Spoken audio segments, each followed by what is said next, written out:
Good morning, good evening, good afternoon guys, कैसे हो सब लोग। हाँ जी। तो होप सो कि चैप्टर नंबर फर्स्ट तो आप लोग सब खत्म कर चुके होंगे। हालांकि चैप्टर नंबर सेकंड भी मैं कंप्लीट करवा चुका हूं, लेकिन चैप्टर नंबर फर्स्ट तक मैं मान के चल रहा हूं कि सब लोगों को फटाफट से कंप्लीट करना है ताकि हम लोग जबरदस्त वाली प्रैक्टिस कर सकें कि क्वेश्चन आंसर्स अपने को कैसे करना है। देखिए, ऑडिट में पढ़ना अपनी जगह पे ठीक है, लेकिन बहुत ज्यादा प्रैक्टिस अपने को करना पड़ेगा बच्चों क्वेश्चन आंसर्स का। जितना ज्यादा प्रैक्टिस क्वेश्चन आंसर्स का अपन करेंगे उतना ही ज्यादा अपने को बेनिफिट मिलने वाला है। तो क्वेश्चन आंसर्स का प्रैक्टिस गड़बड़ हुआ तो सब कुछ गड़बड़ हो जाएगा। बराबर। तो खूब सारी प्रैक्टिस अपने को उसी की करनी पड़ेगी और कई सारे ऐसे क्वेश्चंस की प्रैक्टिस भी होगी जहां हो सकता है अपने वो क्वेश्चन या वो टॉपिक नहीं पढ़ा है, अपने को लग रहा है कि इधर कहीं स्टडी मैट में घुस करके वो टॉपिक पढ़ा हुआ है, पर चिंता मत करिए, उन सारे टॉपिक्स को हम लोग कवर करेंगे। तो कोर्स को अपने को थोड़ा सा इसी तरीके से करना पड़ेगा कि जहां पे कुछ चीजें आपको पढ़नी है और काफी सारी चीजें आपको क्वेश्चन बेस्ड पढ़नी है। ठीक है। तो स्टडी मटेरियल के क्वेश्चंस पहला टारगेट, अभी जो मैंने क्वेश्चन बैंक दिया उसको बाद में हाथ लगाइएगा, हालांकि काफी सारे क्वेश्चंस आपको सिमिलर मिलेंगे दोनों के अंदर। बराबर। लेकिन पहले आईसीआई ने जो क्वेश्चंस देके रखे हैं, बहुत बेहतरीन क्वेश्चन देके रखे हैं बच्चों, पहले उनको करना है। और भरपूर क्वेश्चन है, वो बहुत सारे क्वेश्चन है। जबरदस्त वाली प्रैक्टिस अगर कोई आईसीआई वाला कर लेता है तो उसी में हो जाएगी। तो पहला चैप्टर सीधा आपके स्टडी मटेरियल का, मैंने बेसिकली पढ़ाया भी उधर से ही आपको। तो करेक्ट इनकरेक्ट के अंदर कुछ क्वेश्चंस अपने को देके रखे हुए हैं। ड्यूरिंग चैप्टर भी अपन लोगों ने क्वेश्चंस किए थे, लेकिन आज मेरा पूरा कंसेप्ट चल रहा है सिर्फ और सिर्फ फर्स्ट चैप्टर के क्वेश्चंस पर। तो state with reason whether the following statement are correct और इनकरेक्ट। बच्चों, आपको हमेशा मैंने कहा है कि आपके पेपर में पहला क्वेश्चन ही 14 मार्क्स का आपको यही दिखेगा। बराबर।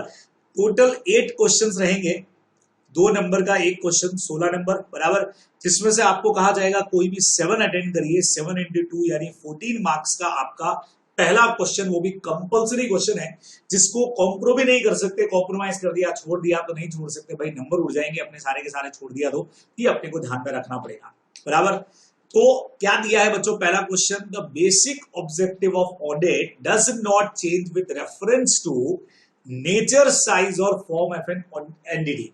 क्या कहते हो भाई, ऑडिट का जो बेसिक ऑब्जेक्टिव है वो नेचर, साइज और फॉर्म के हिसाब से चेंज नहीं होता है। ऑब्जेक्टिव तो ऑडिट का एक ही है। बराबर। जो अपन ऐसे 200 में पढ़ते हैं। तो बिल्कुल करेक्ट सेंटेंस जा रहा है बच्चों, करेक्ट जाएगा ये। ठीक है।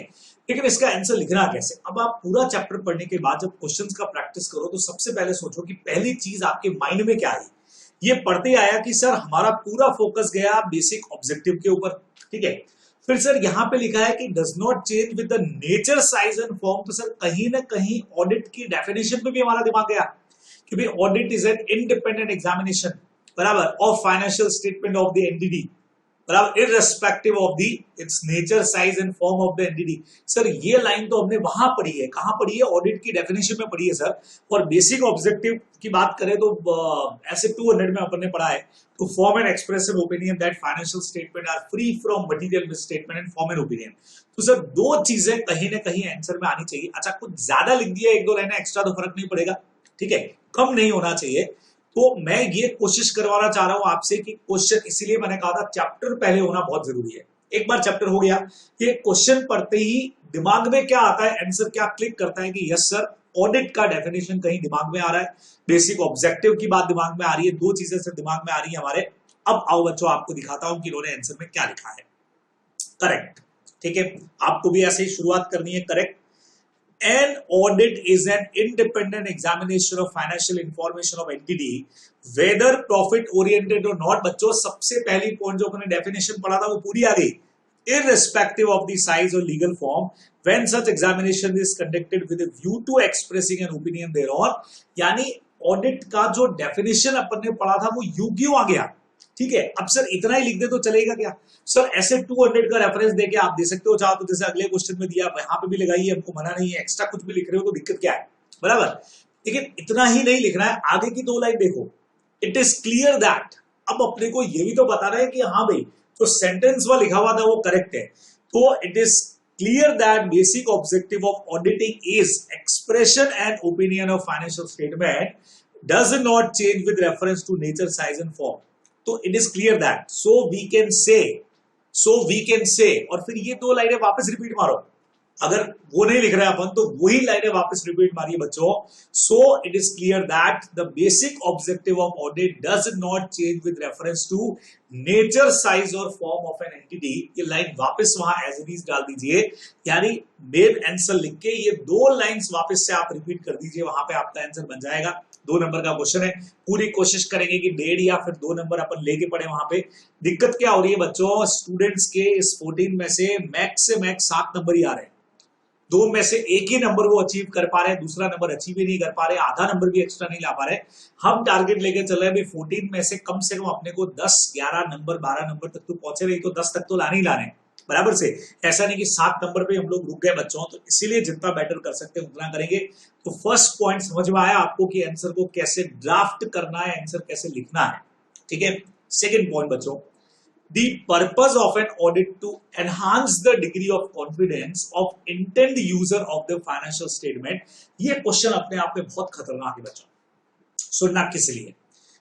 पढ़ के तो समझ में आ गया कि जो ऑडिट है वो यूजर्स के कॉन्फिडेंस को बढ़ा देता है, एनहांस द, बढ़ाना the degree of confidence. User financial statement पे भरोसा करता है अगर ऑडिटेड है तो, और उनका कॉन्फिडेंस बढ़ता है।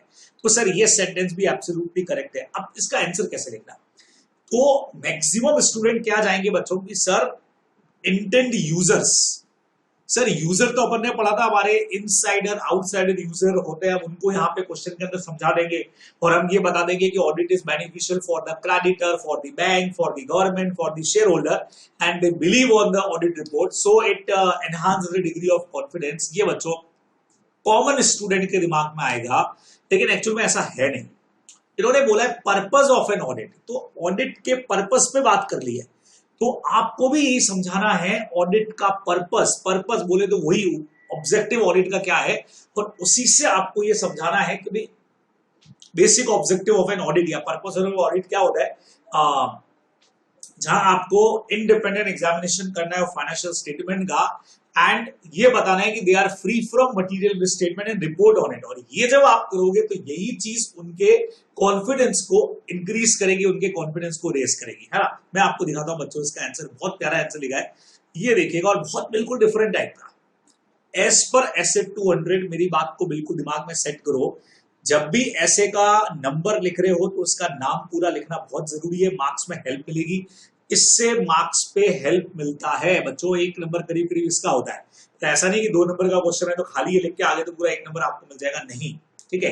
तो ऐसे का नंबर और नाम बहुत सही होना चाहिए, सही सही लिखना चाहिए। तो ऐसे 200, overall objective of the independent auditor and conduct of an audit in accordance with the standard on auditing. The purpose of an audit is to enhance the degree of confidence of intended user in the financial statement। So ये कहां से आ गया, वही आपको बताना चाह रहा हूं बच्चों। This is achieved by expression of an opinion by the auditor whether the financial statement are prepared in all material respect accordance with the applicable FRM। अब ये आंसर लिखने का हम में से कोई सोचेगा ही नहीं, सर ये कहां से आ गया, सर ये तो हमारे लिए तो खतरनाक है। अब बच्चों समझना हम इसका आंसर कैसे बनाएंगे जिससे इनका आंसर हमारा मैच भी कर जाए। पहले ऐसे का पूरा नाम लिखने के बाद अपना ऑब्जेक्टिव, जो मैंने अभी बोला क्या था, इंडिपेंडेंट ऑडिट का मेनली ऑब्जेक्टिव क्या है, हमको यहां पे बनाना है to obtain reasonable assurance that financial statement are free from material misstatement. अब बच्चों याद करो, फ्री फ्रॉम मटेरियल मिसस्टेटमेंट का मतलब क्या था। फ्री फ्रॉम मटेरियल स्टेटमेंट का मतलब ये था कि financial statement are prepare according financial reporting framework. याद आया आपको वर्ड, मैंने कहा था मिस स्टेटमेंट का मतलब क्या, जो होना चाहिए था और जो हुआ उसके बीच का डिफरेंस। आपके बुक्स बनने चाहिए थे फाइनेंशियल रिपोर्टिंग फ्रेमवर्क के हिसाब से, मैंने तब भी आपको समझाया कि शेड्यूल 3 के हिसाब से कंपनीज की बात करूं तो बनना चाहिए। अगर वैसा नहीं बना तो इसका मतलब वहां पे मिस स्टेटमेंट है। वही वर्ड बच्चों यहां पे भी आ गया, आपको बस उसी को एक्सप्लेन करना था और कुछ नहीं करना था। Financial statement are free from material misstatement, it means they are prepare according to financial reporting framework. And ये क्या कर सकता है, it can enhance the degree of the confidence of the users. वो क्वेश्चन की लाइन तो वापस अपने को रिपीट करनी होती है बच्चों, ऐसे आंसर बनेगा, ये आप लोग समझेंगे बराबर से, तो अपने को मार्क्स मिलने वाले हैं। नहीं तो हम क्या सोचेंगे, आईसीआई क्या सोचेगा, जो आईसीआई सोच रहा है वो हमको सोचना है, तो हमको नंबर मिलेंगे बराबर। समझ गए? तो अगर हमने ऐसे ही की सोच के हिसाब से काम करना शुरू कर दिया तो हमारे मार्क्स किधर भी जाने वाले नहीं है। और खास करके ऑडिट में तो ये फिक्स रूल है बच्चों, हमेशा ध्यान रखोगे। लॉ वगैरह में दिक्कत नहीं है, लॉ में तो क्या है, लॉ सब जगह यूनिवर्सल एक जैसी है, लैंग्वेज एक जैसी है बराबर से, लेकिन यहाँ चीजों के अंदर अलग अलग मैटर अगर आ गया तो मार्क्स कट जाएंगे अपने, तो अपने को ध्यान में रखना है। चलिए थर्ड क्वेश्चन पे आता हूं। ये लाइन बच्चों एज इट इज अपन ने पढ़ी है, एक्चुअली मेरा स्टडी मैट से पढ़ाने का आपका फंडा यही था, पर कोई बात नहीं, अभी हम लोग सेकंड चैप्टर से अपने नोट से पढ़ना शुरू कर चुके हैं। मैटर मैंने उसमें सारा कवर कर दिया, लेकिन क्वेश्चन आंसर तो आपको सारे इससे करवाऊंगा मैं, ताकि आपको डबल बेनिफिट मिल जाएगा। The auditor is not expected to and can not reduce audit risk to zero and cannot therefore obtain absolute assurance that the financial statement are free from material misstatement due to fraud and बच्चों ये line हमने underline की थी पढ़ते हुए, जब हम inherent limitations पे बात कर रहे थे, 4 तरह की जो इनहेरेंट लिमिटेशंस थी नोटा वाली, तब ये लाइन्स आई थी। The auditor is not expected to, हम ऑडिटर से एक्सपेक्ट नहीं करते और नहीं वो ऑडिटर्स को जीरो कर सकता है, और इस वजह से कहीं पर भी एब्सोल्यूट एश्योरेंस हम बोलें कि वो उसको मिल जाएगा, तो भाई एब्सोल्यूट एश्योरेंस भी उसको मिलने वाला बिल्कुल भी नहीं है। जहां वो ये कहे कि financial statement are free from material misstatement, बराबर बात समझ में आई आपको मेरी? बहुत सिंपल सी बात थी, कोई टेंशन नहीं है इसके अंदर। तो हमने कहा सर ये भी बिल्कुल करेक्ट है, जीरो तो नहीं कर सकता है due to some inherent limitation. बच्चों पढ़ते ही दिमाग में क्या आया कि सर ये टॉपिक तो हमने इनहेरेंट लिमिटेशन के साथ पढ़ा था, क्या वो एब्सोल्यूट एश्योरेंस दे सकता है क्या? नहीं सर, ये लाइन ही गलत है सर, वो रीजनेबल एश्योरेंस दे सकता है। क्या ऑडिट रिस्क को जीरो कर सकता है? नहीं सर, एक रीजनेबल लेवल पे ला सकता है, रिड्यूस कर सकता है, लेकिन जीरो पर लाने का तो सर सवाल ही खड़ा नहीं होता है। आओ चेक करते हैं बच्चों कि इन्होंने आंसर में क्या ड्राफ्ट किया है। As per SA 200 overall objective of the independent auditor and conduct of an audit in accordance with SAs, पूरा नाम लिखोगे। द ऑडिटर, अब बच्चों as it is line, the auditor is not expected to and cannot audit is zero and cannot therefore obtain absolute assurance of the financial statement are free from material misstatement due to fraud and error। अब same line sir, ये same line जो आप लिखवाते हो ये पहले लिखनी है बाद में लिखनी है, डिपेंड करेगा बच्चों। जब ये टॉपिक हमने पढ़ा था तो स्टार्टिंग लाइन ही यही थी, आप चाहो तो बाद में भी दे सकते थे, लेकिन इस क्वेश्चन में हमारा आधा आंसर तो बच्चों क्वेश्चन से ही बन गया। नई लाइन है तो हमने खाली 3 लिखी है, देख लो 1 2 3, और ये आधी लाइन और हाफ लाइन और, अदरवाइज तो पूरा आधा मैटर क्वेश्चन का जो है बच्चों वो तो क्वेश्चन से निकल करके आ गया। फिर क्या चाहिए तुमको? This is because there are inherent limitation. हम में से कई सारे स्टूडेंट जल्दबाजी कर देते हैं, वो डायरेक्ट आंसर लिख देते हैं, yes this sentence is correct because of inherent limitations, खत्म काम। अरे क्वेश्चन को रिपीट मारो, जब भी करेक्ट का सेंटेंस है खास करके तब तो पक्का रिपीट मारो, इनकरेक्ट का है तो भी मार सकते हैं, लिख सकते हैं, लेकिन करेक्ट में तो जब वो सेंटेंस करेक्ट तो वापस लिखो ना उसको। तो this is because there are inherent limitation, बराबर से, and which result in most of the audit evidence and on which the auditor draws conclusion and bases the auditor opinion being persuasive rather than conclusive। बच्चों ये वाली जो line है persuasive और conclusive वाली, ये अपने को स्टडी मैट में दे रखी थी, मैंने आपको जब पढ़ाया मैं तो मैंने कहा था कि जो भी एविडेंसेस हमको मिलेंगे वो persuasive होंगे, मतलब स्ट्रॉन्ग तो होंगे, लेकिन conclusive यानी फाइनल एविडेंस नहीं हो सकते, अपने को ध्यान रखना है। अब किसी को अगर इन लाइन्स को लिखने में दिक्कत आई, सर ये वाली लाइन सर दे रखी आपको स्टडी मैट के अंदर, ऑडिट एविडेंसेस या auditors opinion is persuasive rather than conclusive, ये लाइन भी आ सकती है समझाने के लिए। Because of inherent limitations auditor opinion is always persuasive rather than conclusive. सीधा लाइन लिखो ना, because of inherent limitations audit opinion being persuasive rather than conclusive, तो भी हमारा काम चल जाएगा। आप चाहो तो यहाँ इनहेरेंट लिमिटेशंस के नाम लिख देना सीक्वेंस के अंदर, ये 4 तरह की जो आपने पढ़ी थी, audit procedure and accounting policies and timeliness and some other points, and due to these inherent limitations audit opinion being persuasive rather than conclusive. बच्चों सीधा सीधा सा आपका आंसर बन जाएगा, बहुत मजेदार तरीके से कर सकते हो।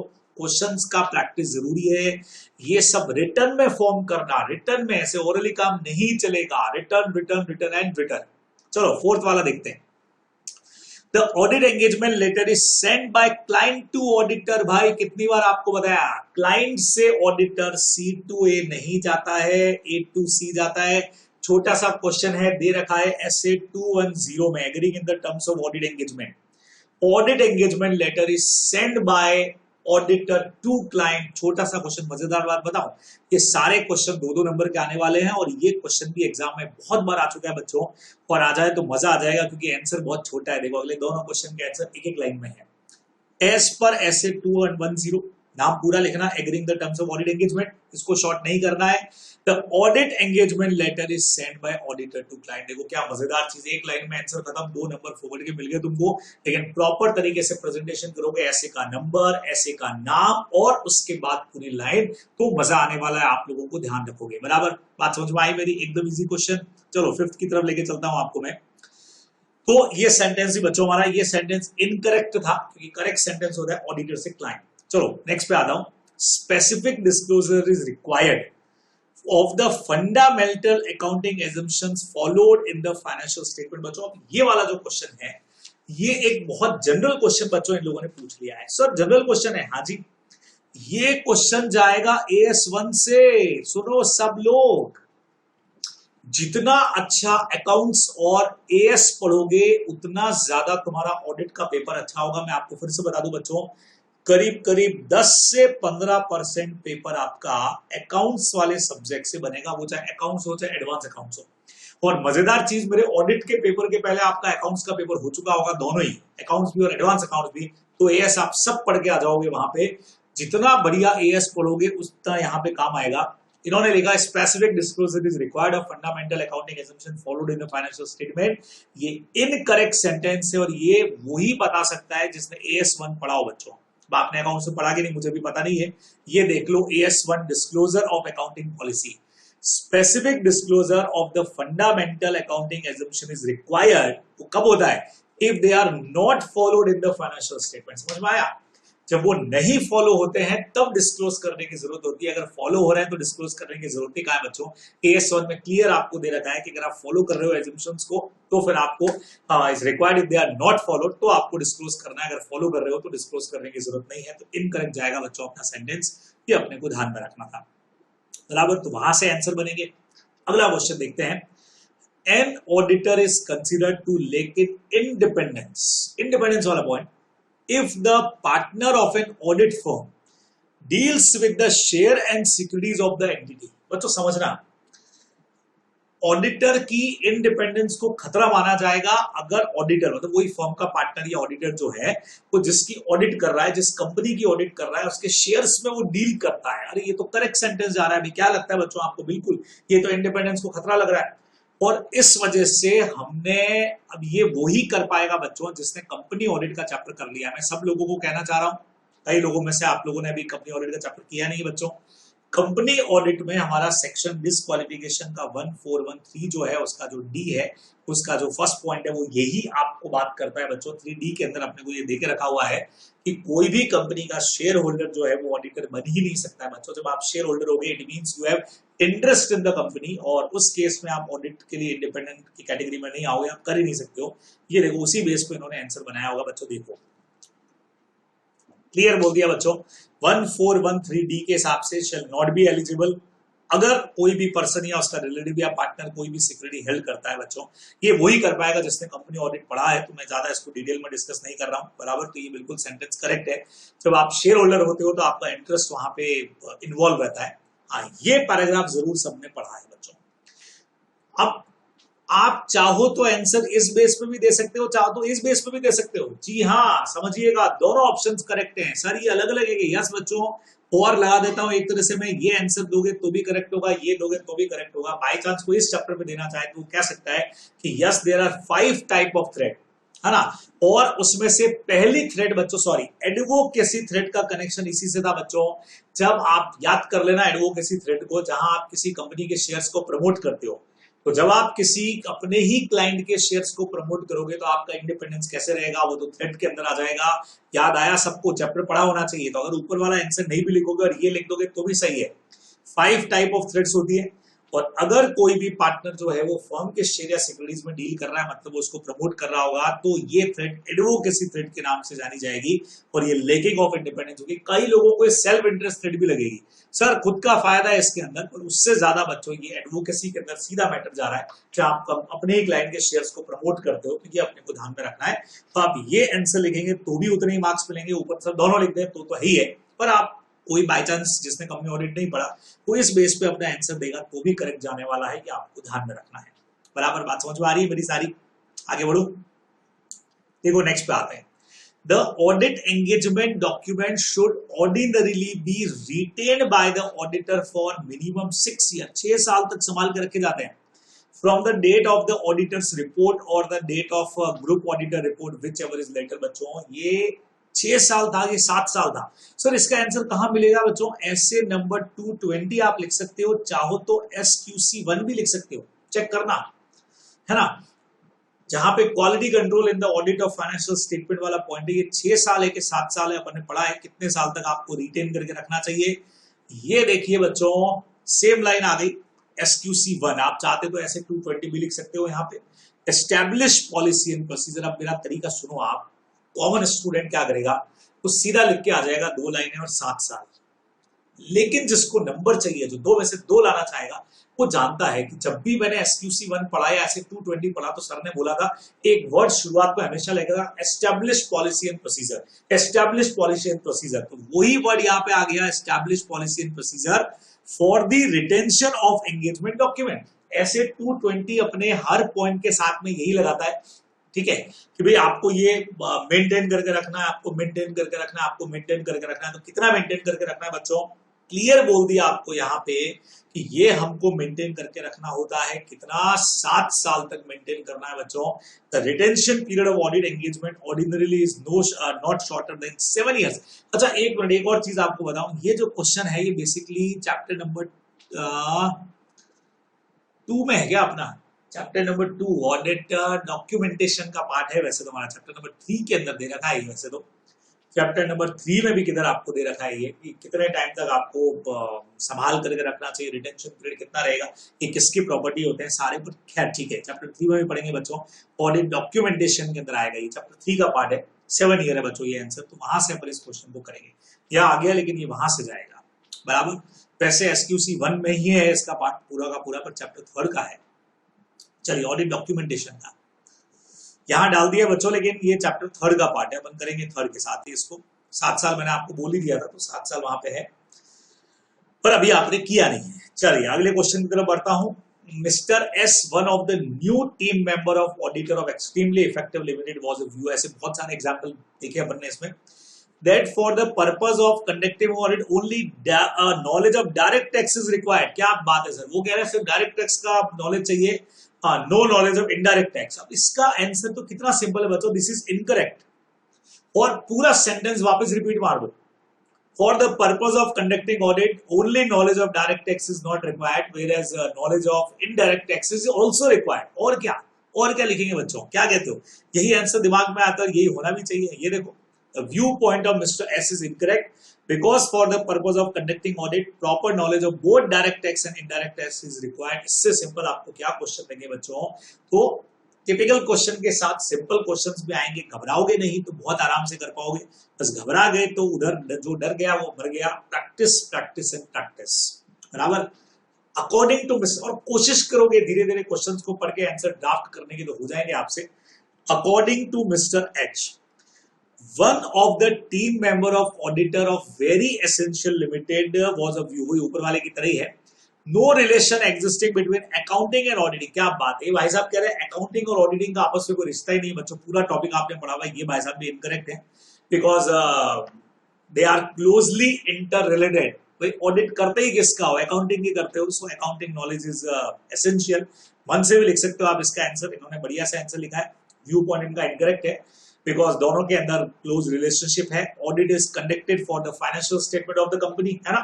और those financial statement are prepare according books of accounts. और बुक्स ऑफ अकाउंट जो भी बनती है वो अकाउंटिंग रूल्स के हिसाब से बनती है. तो प्रॉपर कंडक्ट के लिए अकाउंटिंग प्रिंसिपल्स का पता होना जरूरी है. ये आप मन से लिख सकते थे बच्चे इसका आंसर, तो बहुत आराम से कर सकते हैं. ये अपने को ध्यान में रखना है. तो थोड़ा सा प्रैक्टिस के अंदर आप लोग आएंगे तो इन क्वेश्चंस को बहुत बेहतरीन तरीके से आप लोग कर सकते हो. लेकिन उसके बगैर नहीं होगा बच्चों. हर एक क्वेश्चन आपको करना है रिटर्न के अंदर, मतलब करना है. थोड़ा सा भी किधर ढील दिया तो मारे जाएंगे. ठीक है. अब थ्योरेटिकल क्वेश्चन बच्चों, पहला क्वेश्चन है explain clearly the meaning of auditing. Definition समझाओ. And how would you as an auditor perform the audit. ये मैंने चैप्टर पढ़ाते वक्त भी आपको क्वेश्चन कराया था. इसका इन्होंने हिंट दिया होगा पक्के से. एक बड़ा सा हिंट बच्चों दिया है, meaning and definition of auditing. Meaning and definition of auditing बच्चों, meaning and definition of auditing, बराबर से। तो सीधा सीधा सा आंसर आपको लिखना है, मैं आपको इसका आंसर बताता हूं। स्टडी मैट से आपको इसका आंसर मैंने तब भी बताया था कि बेटा ऐसा इसका आंसर आएगा। ये देखो आपको क्या लिखना है इसके अंदर, ये देखो मीनिंग तो हमारा ये आ गया, और इसके साथ तो बच्चों ये वाला पॉइंट आपको पूरा लिखना चाहिए था कि हम ऑडिट करते कैसे। कई सारे क्वेश्चन एकदम डायरेक्ट आपको मिलेंगे, है ना, बस आपको पता होना चाहिए कि कहां से कौन सा आंसर लेना है। ये जो 6 पॉइंट बच्चे पढ़े थे अपन ने कि प्रॉपर एंट्रीज के हिसाब से बुक्स ऑफ अकाउंट्स बने हुए हैं, कोई भी चीज ओमिट वहां पे नहीं हुई है, इंफॉर्मेशन क्लियर और अनकंफ्यूजिंग है, प्रॉपर क्लासिफिकेशन, डिस्क्रिप्शन, डिस्क्लोजर सब कुछ बराबर हुआ है, and true and fair picture जारी है। यही चेक करना ऑडिटर अपने आप को यही चीजें करके सेटिस्फाई करता है। तो ये फर्स्ट क्वेश्चन के आंसर में आपके पहुंच जाएंगे। अब ये पढ़ोगे तो होगा बच्चों। मैं आपको दोनों चीजें बताता जा रहा हूं कि कोई भी टेक्निकल क्वेश्चन आए तो उसका आंसर कैसे बनेगा, सोच करके कि पहला थॉट क्या दिमाग में आता है। कुछ चीजें जैसे डायरेक्ट क्वेश्चन आ गया, अभी आपने नहीं पढ़ा हुआ है तो फिर नहीं कर पाओगे आप, सीधी सीधी सी बात है। ये अपने को पढ़ना तो पड़ेगा, है ना, तभी कर पाएंगे। तो फर्स्ट क्वेश्चन तो मेरे ख्याल से डायरेक्ट क्वेश्चन है, तो कोई उसमें टेंशन ही नहीं है आपको, बहुत आराम से आपने कर दिया। चलो सेकेंड क्वेश्चन की तरफ लेके चलता हूं आपको मैं।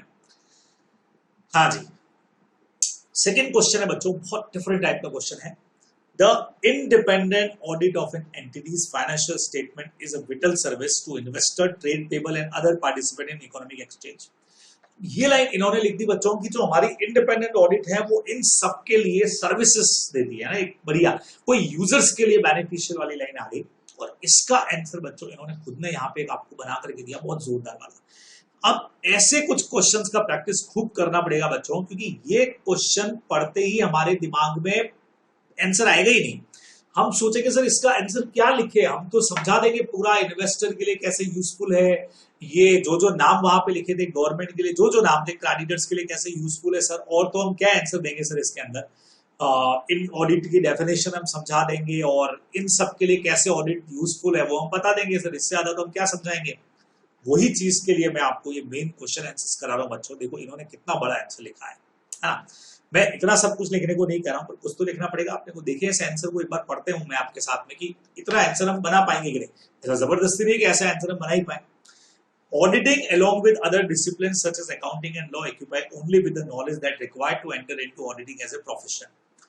No business or institution can effectively carry on its activity without the help of proper records and accounts, since transactions take place at different of time with numerous persons and entities. The effect of all the transaction has to be recorded and suitably analysis to see the result as regard the business as a whole. तो जो यहाँ इस paragraph में इन्होंने accounting की तारीफ की है कि भाई कोई भी अगर बिजनेस इफेक्टिवली तब तक नहीं चल सकता है जब तक प्रॉपर रिकॉर्ड्स एंड अकाउंट्स नहीं बना करके रखे जाए। ठीक है, प्रॉपर अकाउंट्स एंड रिकॉर्ड्स होंगे तभी आप पूरे बिजनेस को अंडरस्टैंड कर पाओगे, उसको एनालिसिस कर पाओगे। आगे सुनना, periodical statement of account are drawn up to measure and success of whole. Periodical statement भी रखते हैं। Periodical statement of account are drawn up to measure for success or failure of the activities in achieving the objective of the organization. कोई periodical statement है जो बताते हैं आपको कि आप अपना ऑब्जेक्टिव अचीव कर पाए कि नहीं कर पाए। This would be impossible without a systematic record of the transaction. ठीक है, फिर आ गया है बच्चों अब ये यहां तक इन्होंने अकाउंट्स की तारीफ की है कि अकाउंट्स बनाने का फायदा क्या है। फिर ये आगे financial statement are often the basis for decision making of the management and for corrective action so as to even closing down the organisation of part. चलो अब बुक्स ऑफ अकाउंट्स के बेस पे आप फाइनेंशियल स्टेटमेंट बनाते हो और इसी के बेस पे डिसीजन मेकिंग होती है। क्या कहते हो, इसी के बेस पे आप डिसीजन लेते हो कि भाई एंटिटी प्रॉफिटेबल है नहीं है, बैंक से लोन मिलेगा नहीं मिलेगा, किसी के साथ मर्जर करना है, वो सब फाइनेंशियल स्टेटमेंट बोले तो ट्रेडिंग पी&एल बैलेंस शीट वो सब। All this would be possible only if statement are reliable. अब बच्चों यहां से ऑडिट का कनेक्शन आया कि भाई अब आंसर को लिखने का तरीका सीखो। सर हमको ये कैसे आएगा, सीखने से आएगा भाई, मेरे सीखने से आएगा, एज इट इज नहीं लिखना है। आपको पहले 2 लाइनों में समझाना है what is the benefit of books of accounts, तो सिर्फ ये 2 लाइनें लिखो और कुछ मत लिखो। नो बिजनेस और institution effectively carried on activity without the help of proper records and accounts, बस इतना ही। फिर उसके बाद सीधा ये whereas financial statement are often the basis for decision making by the management, इतना भी लिख दोगे तो चल जाएगा, करेक्टिव एक्शन की जरूरत नहीं है। फिर तीसरी चीज, all this would be possible only if the statement are reliable, है ना। Decision based on wrong accounting system may prove very harmful and even fatal to the business, कि अगर आपने डिसीजन मेकिंग कर लिया तो सब कुछ गड़बड़ हो जाएगा। तो हमने पहले बुक्स ऑफ अकाउंट्स की तारीफ कर दी, फिर हमने फाइनेंशियल स्टेटमेंट की तारीफ कर दी, फिर हमने दोनों की तारीफ करके समझा दिया कि भाई साहब दोनों ही रिलायबल होने चाहिए, और रिलायबल दोनों नहीं होंगे तो आपके डिसीजन इनकरेक्ट हो जाएंगे, और रिलायबल के लिए ही तो ऑडिट चाहिए। रास्ता समझ में आया आपको कि आंसर लिखने का रास्ता क्या होता है? हम में से मैक्सिमम लोग इतना बड़ा आंसर देखते हुए घबरा जाते हैं, डर जाते हैं, परेशान हो जाते हैं, पसीने छूट जाते हैं। ऐसा नहीं करना है, एक बार पढ़ोगे, इसीलिए मैं पढ़ा रहा हूं आपको, तो सब कुछ इजी है, सब कुछ इजी है। कनेक्शन बिठाया, books of accounts, financial statement, incorrect decision हो जाएगा अगर रिलायबल हुए कि नहीं। फिर इन्होंने एक छोटा सा एग्जांपल भी दे दिया, देखो आंसर ही खत्म होने आ गया। फॉर एग्जांपल, अगर business has really earn A profit, अगर वाकई में प्रॉफिट अर्न कर रहा है, कितना प्यारा एग्जांपल है, लेकिन अकाउंटिंग अगर आपकी रॉन्ग है तो एनुअल अकाउंट्स, आप बच्चों अकाउंटिंग रॉन्ग है तो एनुअल अकाउंट मतलब फाइनेंशियल स्टेटमेंट लॉस दिखाएंगे, और प्रोप्राइटर जो भी डिसीजन मेकिंग लेगा वो लॉस के हिसाब से वो सोचेगा बिजनेस को सेल कर दो, सारा मामला गड़बड़ हो जाएगा। बच्चों समझ में आया? कमा तो रहा है प्रॉफिट लेकिन अकाउंटिंग गलत है, तो फाइनेंशियल स्टेटमेंट भी गलत बन गए, वहां लॉस दिखा दिया, उसने बेचने का सोच लिया जबकि चल बहुत बढ़िया रहा था।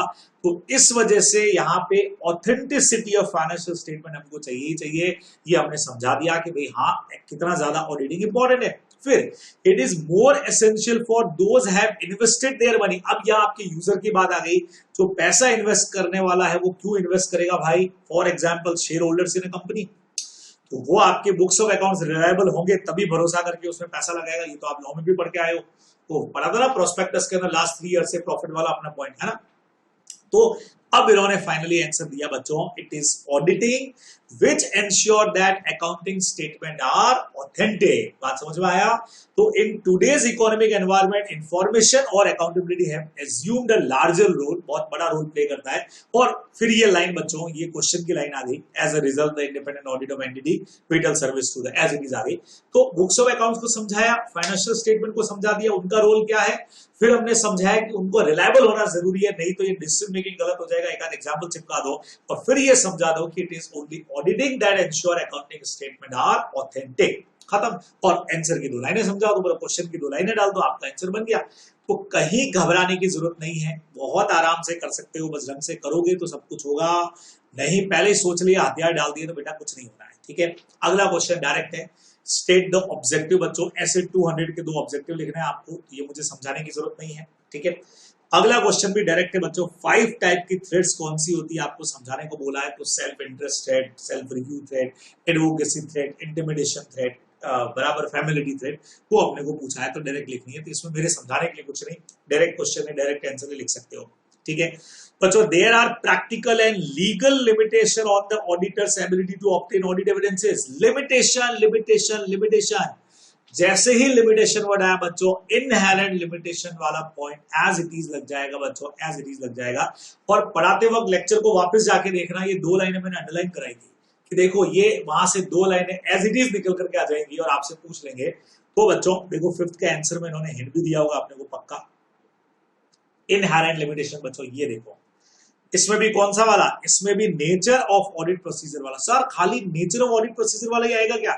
यस बच्चों, नोट्स में जाकर के देखना, स्टडी मैट में भी ये लाइन दे रखी है, there are practical and legal limitation on the auditor's ability to obtain audit evidences.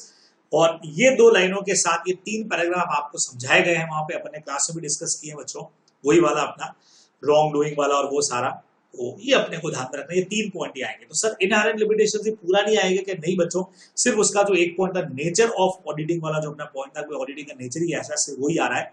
Sir पता कैसे चलेगा हमको वहां पे? हम तो पूरा लिख के आ जाएंगे। नहीं, पूरा लिखने की जरूरत नहीं, लिखोगे तो भी कोई दिक्कत नहीं, लेकिन जब इन्होंने बोल दिया there are practical and legal limitation on the auditor's ability to evidences, ये पॉइंट का मतलब हो गया कि कहीं ऑडिट प्रोसीजर में ही दिक्कत है। तो बस वो जो पैराग्राफ था, एक तो था अकाउंटिंग में दिक्कत, एक टाइमलीनेस वाला, एक अदर वाला और एक ऑडिट प्रोसीजर वाला, वो ऑडिट प्रोसीजर वाला पॉइंट आपको एज इट इज यहाँ पे लिख देना है, डायरेक्ट क्वेश्चन है। ठीक है, अगला वाला बच्चों, in case of certain subject matter limitation on auditor ability to detect material misstatement are particularly significant. कुछ मैटर्स के अंदर बच्चों लिमिटेशंस की वजह से यहाँ पे कहीं ना कहीं कुछ दिक्कत तो आएगी, वो डिटेक्ट नहीं कर पाएगा, है ना। एक्सप्लेन सच असर्शंस और सब्जेक्ट मैटर। सर ये क्वेश्चन क्या है? सर ये तो हमारे ऊपर से जा रहा है सर, कुछ ही समझ में नहीं आया कि क्या बोला है कि भाई in case of certain subject matter limitations on the auditor's ability to detect, कि वो शायद ढूंढ नहीं पाएगा और कुछ इंपॉर्टेंट चीजों को नहीं ढूंढ पाएगा। सर इस क्वेश्चन को कैसे समझाएंगे सर हम, आओ देखते हैं। हमारे दिमाग में तो इनहेरेंट लिमिटेशंस ही आ रही है इसके अंदर, और तो कुछ आ नहीं रहा है। अब बच्चों इन्होंने ये लाइंस में क्या समझाया है याद करिएगा। ये देखिए वो जो अदर वाले पॉइंट पढ़े थे बच्चों अपने, अब ये लाइन स्टडी मैट की है सर, लेकिन अपन तो अपने नोट से पढ़ना शुरू कर चुके हैं। यस बच्चों, लेकिन क्वेश्चंस यहां से करेंगे तो आपकी एक्स्ट्रा प्रैक्टिस हो जाएगी। स्टडी मैट से मैं पढ़ाने इसलिए ही वाला था आपको, बट ठीक है, अब स्टडी मैट से टाइम काफी लग जाएगा अपने को, आप लोग और मुझे टॉपिक आगे पीछे बहुत करने पड़ेंगे उसके अंदर, इस वजह से मैं अपने नोट्स के ऊपर आ गया हूं। लेकिन यहां से पूरी प्रैक्टिस कराऊंगा आपको, चिंता मत करिएगा। ये देखो बच्चों, और ये कहां से, अब आपको ये टारगेट लेके चलना पड़ेगा कि इन क्वेश्चंस को याद करना है। सर ये तो 4 पॉइंट सर, ये कौन से हैं sir? Fraud, existence of completeness of related party transaction, occurrence of non compliance, further event. बच्चों ये लाइन आपको अदर मैटर्स के अंदर बच्चों दे रखी है एज इट इज। वहीं जब आप इनहेरेंट लिमिटेशंस के अंदर जाओगे वहां आपको दे रखा है ये पॉइंट, आपको मैं दिखा भी देता हूं। चलो मैं दिखाता हूं आपको। जहां अपना इनहेरेंट लिमिटेशंस वाला पॉइंट था, इनहेरेंट लिमिटेशंस पेज नंबर कौन सा है बच्चों, एक बार मैं चेक कर लेता हूं ताकि मैं सीधा उसी पेज नंबर के ऊपर आपको लेके आ जाऊं। इनहेरेंट लिमिटेशंस पे भाई हमारा पेज नंबर किधर गया भाई, किधर गया? शुरुआत में दे रखी मेरे ख्याल से, यस पेज नंबर 1.10 पे है। आइए बच्चे लोगों, पेज नंबर 1.10 ये रहा, ये रहा, ये रहा, ठीक है, इनहेरेंट लिमिटेशंस। और इनहेरेंट लिमिटेशंस में बच्चों अपन जब आगे बढ़े, ये देखो बच्चों, ये देखिए आपकी लाइंस मैच कर लो, आप तो मेरे साथ लाइंस मैच कर लो। In case of certain subject matter limitations on the auditor ability to detect material misstatement particularly significant, आ गई, एज इट इज लाइन आई थी, एज इट इज लाइन्स आई, और इन लाइन्स को कह दिया इसको समझाओ, तो बस आपको ये 4 पॉइंट लिखने पड़ेंगे। अब ये वही कर पाएगा बच्चों तो स्टडी मैट के क्वेश्चंस वगैरह प्रॉपर तरीके से करके जाएगा, तो और कुछ नहीं तो स्टडी मैट के क्वेश्चन आंसर्स तो करने ही पड़ेंगे। ये देखिए इसका आंसर यहां से निकल करके आएगा, तो अपने को तैयार करना, अपने पढ़ा हुआ है, पूरा पढ़ा हुआ है। अब यहां से इसका आंसर जो है वो निकाल करके ये लेके आए। तो 2 लाइनें आज ऑडिट के पेपर में यही होगा, स्टडी मैट की कोई भी 2-3 लाइनें एज इट इज आ जाएंगी और आपको बोलेंगे समझाओ, तो अपने को समझाना पड़ेगा भाई, और कोई ऑप्शन नहीं अपने पास में। ये इसका आंसर ऐसे बनने वाला है, ठीक है। अगला देखें, डायरेक्ट क्वेश्चन है बच्चों, अगला भी 220 के हिसाब से, क्वालिटी कंट्रोल ऐसे 220, the auditor should obtain information consider necessary circumstances accepting. बच्चों ये वो वाला पॉइंट अपना एक्सेप्टिंग वाला, एक्सेप्टेंस वाला point, acceptance of a new engagement, acceptance of a new engagement, सीधा सीधा सा एसक्यूसी वाला जो अपना पॉइंट था कि जब भी आप नया एंगेजमेंट एक्सेप्ट करोगे कौन कौन से पॉइंट को कंसीडर करने वाले हो, वो वाला आंसर आएगा बच्चों अपना। ये देखो, ये देखो, ये देखो, ये रहा, 5 पॉइंट दे रखे थे ना बॉक्स के अंदर जो दे रखे थे, ऐसे 220 के हिसाब से देखना, ये हेडिंग मिल जाएगी आपको, एक्सेप्टिंग एंड कंटिन्यूएंस वाला पॉइंट, जिसमें था कि भी हम सामने वाले का इंटीग्रिटी चेक करेंगे, उनका ओनर की मैनेजमेंट वगैरह कैसा है, हमारी कैपेबिलिटी वगैरह क्या है, हमारी टीम की कॉम्पिटेंसी कितनी है, अच्छा हम कितना एथिकल रिक्वायरमेंट्स को फॉलो करते हैं, और प्रीवियस एंगेजमेंट के हमारे क्या एक्सपीरियंसेस थे बच्चों, पूरा क्वेश्चन हमने डिस्कस किया हुआ है। तो आपको मैंने तब भी कहा था ये एज इट इज पैरा छाप देते हैं, ये स्टडी मैट से एज इट इज पैरा छाप देते हैं। सर तो पता कैसे चलेगा बच्चों, पता कैसे चला मुझे ये आंसर का, एक्सेप्टेंस एंड कंटिन्यूएंस वाला वर्ड जब आया यहाँ पे तो मुझे समझ में आ गया कि ऐसे 220 में जो 6 पॉइंट पड़े थे उसमें एक acceptance and continuance of client relationship वाला पॉइंट था। बस वहां से आपके कीवर्ड्स ये है, acceptance and continuance with relationship of client, वो कीवर्ड से अपने को आंसर पहचानना पड़ेगा, और ये वही कर पाएगा जो प्रैक्टिस करेगा साथ साथ में क्वेश्चंस की कि हाँ कहां से कौन सा क्वेश्चन बना, नहीं तो दिक्कत होगी। लास्ट क्वेश्चन बच्चों, an auditor who before completion of engagement is requested to change the engagement. बच्चों ऐसे 210 एंगेजमेंट खत्म होने से पहले हमको रिक्वेस्ट की गई है कि भाई आप लोअर लेवल ऑफ एश्योरेंस को एक्सेप्ट कर लो, तो अपने कहा था 2 बातें होंगी, लोअर लेवल का एश्योरेंस तो हम देंगे ही नहीं, हाँ अब एक्सेप्ट करना है कि नहीं करना है वो आपकी सिचुएशन के ऊपर डिपेंड करेगा, हम रीजनेबल एश्योरेंस देंगे, लोअर वाला तो हम एक्सेप्ट कर ही नहीं सकते, अलाउड ही नहीं है बच्चों। ये पड़ा आपका पूरा पॉइंट, पूरा डिस्कस किया हुआ बच्चों अपन ने, ये मैं वापस डिस्कस नहीं कर रहा हूँ आपसे, अपन ने पूरा किया हुआ है। लोअर लेवल तो हम एक्सेप्ट करेंगे नहीं, ये एज इट इज लाइन आपको दे रखी है, ये देखो पूरी लाइन यूं क्यों आ गई, बराबर। हमको कहा गया लोअर लेवल ऑफ एश्योरेंस का, हम बोलेंगे सीधा सीधा सा क्लाइंट को कि भाई अगर रीजनेबल हुआ तो हम टर्म्स एंड कंडीशन में चेंज कर देंगे, और रीजनेबल नहीं हुआ तो फिर हम लोग या तो विड्रॉ करने वाले हैं और साथ में रिपोर्टिंग करेंगे बच्चों, याद आया, जरूरत पड़ने पर रिपोर्टिंग करेंगे, अपने पूरा पॉइंट डिस्कस किया हुआ है। और ये लोग क्या करते हैं, एज इट इज लाइन्स आपको देते हैं भाई, एज इट इज लाइन्स देते हैं आपको। ये देखो ये देखो ये देखो ये देखो, एज इट इज लाइन्स। ये देखिए जब आप एसे 210 पढ़ोगे, एसे 210 के अंदर ये वाला टॉपिक कहाँ है आपको मैं बता देता हूँ। अरे तो केस स्टडी के बाद ही है शायद, केस स्टडी आ गई। ये देखो ये दे रखा है बच्चे लोगों, ये रहा पॉइंट आपका, ये रहा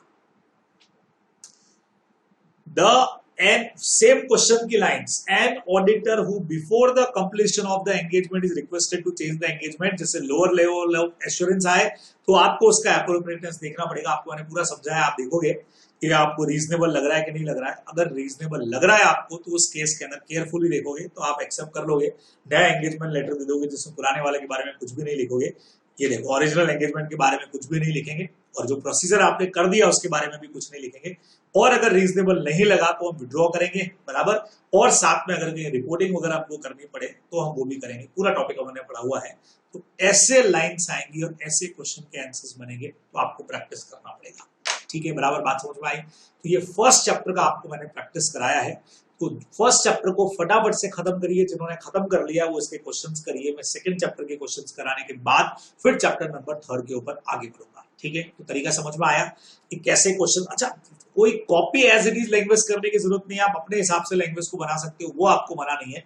वो आप सर नोट्स की लैंग्वेज यूज कर लेगा, बिल्कुल यूज कर लो, बस पहचानना पड़ेगा कि आंसर कौन सा है, कहां से आएगा, बराबर से। अदरवाइज आप बहुत बेहतरीन तरीके से कर सकते हो, कोई दिक्कत वाली बात नहीं है बच्चों, ये अपने को ध्यान में रखना है, ठीक है। चलिए जी, तो ये था आज का काम। अगली क्लास में आपसे फिर मुलाकात होती है, तो इसको जरूर करके रखिएगा। बाय बच्चों।